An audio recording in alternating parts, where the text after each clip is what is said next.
खबर है गोरखपुर से। उत्तर प्रदेश के मुख्यमंत्री योगी आदित्यनाथ रविवार की शाम को गोरखपुर पहुंचे।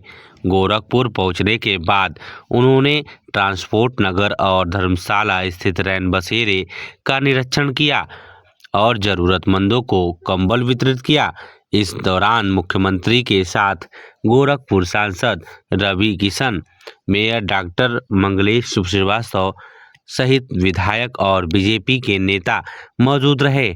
इस दौरान मुख्यमंत्री ने कहा कि सिटी के अंदर रैन बसेरों का निरीक्षण करने, जरूरतमंदों को कंबल वितरण करने के दृष्टिगत से आज मुझे यह पर 2 रैन बसेरों का निरीक्षण करने, ट्रांसपोर्ट नगर और धर्मशाला बाजार में देखने का अवसर प्राप्त हुआ। यह कंबल वितरण करने का अवसर प्राप्त हुआ। वर्तमान में भीषण शीतलहरी पड़ रही है।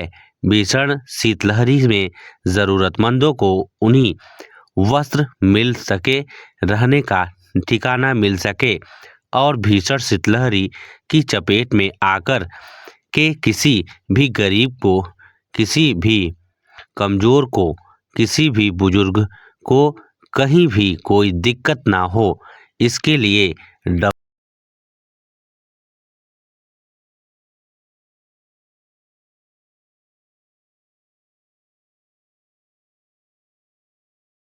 पकड़ लो भाई, इनका नीचे करो,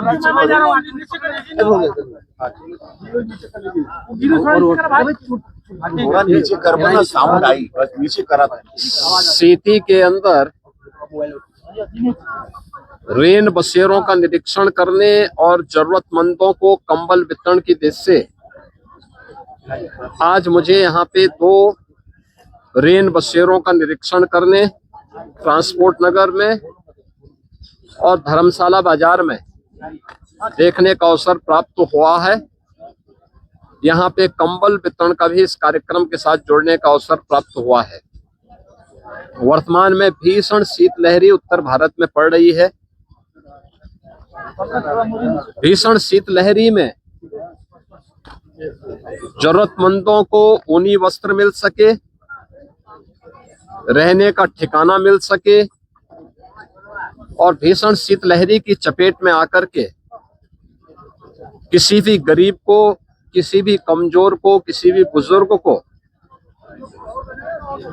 कहीं भी कोई दिक्कत न हो, इसके लिए डबल इंजन सरकार पूरी प्रतिबद्धता के साथ लगी हुई है और इसीलिए प्रदेश के अंदर हर जनपद को पर्याप्त धनराशि उपलब्ध कराई गई है कि वो माननीय जनप्रतिनिधियों के साथ मिलकर के जरूरतमंदों को कंबल वितरण करें, रेन बसेरों की व्यवस्था करें, रेन बसेरों में जरूरतमंदों के लिए भोजन की व्यवस्था भी करें, ऊनी वस्त्र की व्यवस्था भी करें।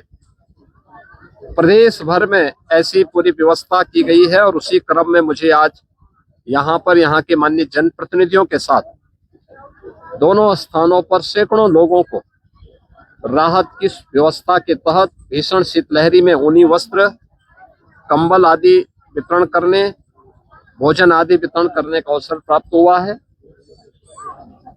मैं इस अवसर पर प्रदेशवासियों से ये अपील करूंगा, जिसके पास साधन है वो अन्य जरूरतमंदों को भी उपलब्ध करवाएं। हर व्यक्ति इस भीषण शीतलहरी में बचे।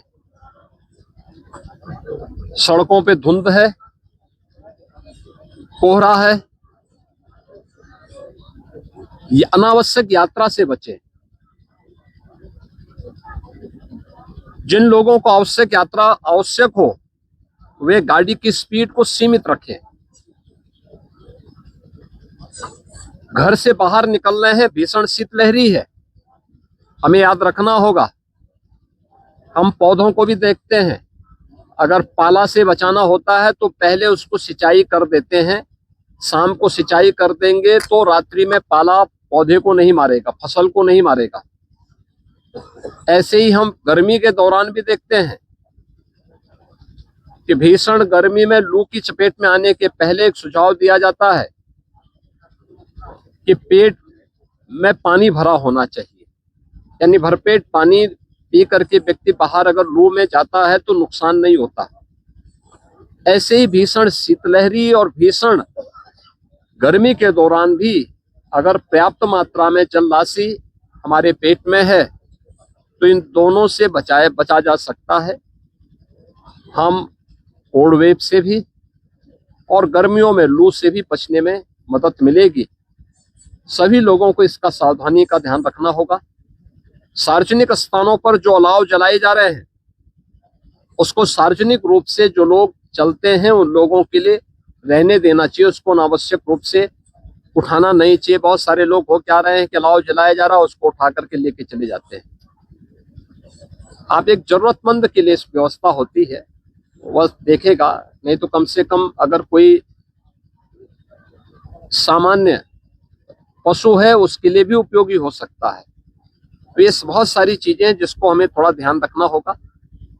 सभी लोग सुरक्षित रहें, सावधानी बरतें, शासन की व्यवस्था का लाभ भी लें, यही मेरी कामना है। और इसी दृष्टि से मुझे आज यहाँ पे 2 केंद्रों का निरीक्षण करने का अवसर भी प्राप्त। महाराज जी, यूपी में स्कूलों की क्या कहेंगे? अभी आपका आदेश आया कि स्कूल कॉलेजेस में ठंड से बचने के लिए स्थानीय स्तर पर जिलाधिकारियों को कहा गया कि जहां भी जिस प्रकार की स्थिति है वहां पे विद्यालयों को बंद करें और छुट्टी घोषित करें, और बहुत आवश्यक है तो वर्चुअल माध्यम से बच्चों की पढ़ाई शुरू करें। धन्यवाद।